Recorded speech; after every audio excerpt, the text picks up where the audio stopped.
Hello everyone, in this video we would like to talk about the area of triangles on a rectangular coordinate plane. I'm pretty sure all of you are already very familiar with calculating the areas of triangles. We first get the base multiplied by the height divided by 2. This is the area of a triangle. Remember that the base and the height is perpendicular, therefore we see this little 90-degree notation between the base and the height. We know that for a triangle, we do not have to use this red-colored base as the base. We could just use any other lines in a triangle as the base. For example, we could use this on the upper left, and therefore the corresponding height goes from the opposite vertex to this base, making a perpendicular line. We can also use the side on the right and use that as a base. For the height, again, we get the opposite vertex and line it up as a perpendicular line. That would be the height of this triangle. While calculating the areas of triangles in rectangular coordinate planes, we need to be very careful when we're doing all of these calculations. For example, here we want to find the area of triangle ABC. This triangle has 3 sides.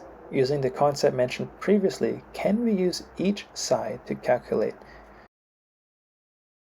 Previously, we have learned how to get the distance of vertical lines or horizontal lines. However, for any other lines, currently with our current knowledge, we are not able to get the distances for these diagonal lines. Therefore, we should only choose lines that are horizontal, like this one, or vertical.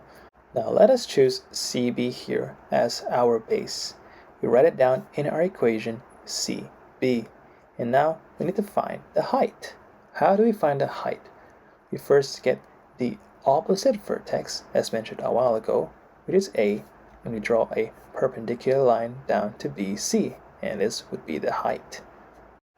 This point here in BC, let us give it a new name. We can give it any name, for example D, as long as it's not used previously.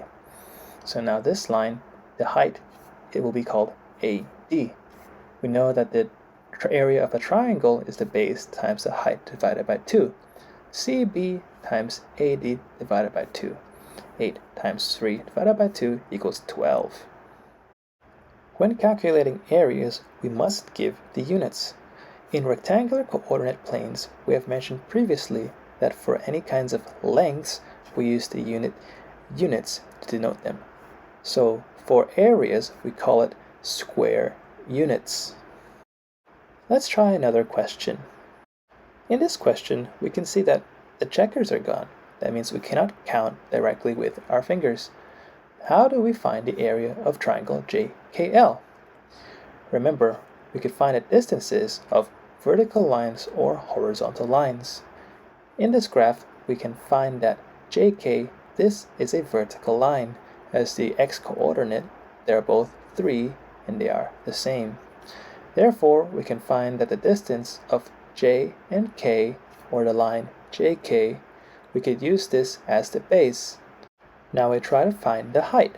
First find the opposite vertex, L, and we line it up as a perpendicular straight line down to JK. Since we have a new point down here on the base, we could denote it as any name we like as long as it's not used yet. For example, we can name it as H. Therefore, to calculate the area of this triangle JKL, we choose JK, this straight line, as the base, and HL as the height. JK times HL divided by 2, the base times the height divided by 2 is the area of the triangle JKL. Now, we know JK equals to 9 because they are on the same vertical line. The x-coordinate is the same, so 10 minus 1 equals to 9. How do we find the height? The height, we use this point H, which does not have a coordinate. So we must first find the coordinate of H before we can find the distance HL. We can see that H is on the same vertical line as J and K. Therefore, the x-coordinate of H must be the same as JK, and it's also a horizontal line with L. therefore it has the same y-coordinate, therefore it is 3, 4. And now we could easily find the distance between H and L. It is simply 12 subtracted by 3, which is also 9.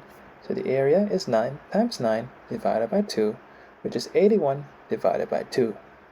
And then remember to add the units, square units. Now let's try a more challenging question. Here in question 3, we are required to find the area of STU. First, we find if there are any vertical or horizontal lines that we could use. As you can see, we do not have any vertical or horizontal lines in this triangle. How do we calculate the area of triangle STU? Although this may seem very difficult, luckily, back in primary we have learned of a method to calculate these kinds of areas. We can use the method of fitting in order to find the area of the triangle STU. We first use a rectangular area as shown here in red to cover up this triangle, and we denote the vertices of this rectangle as A, B, and C. Using the method of filling, we first calculate the area of the red rectangle ABCS, then we subtract it by this triangle SAT, and also subtract another triangle TBU, and finally we also subtract this triangle UCS. After this rectangle subtracts all of these small triangles, then we could find the area of STU.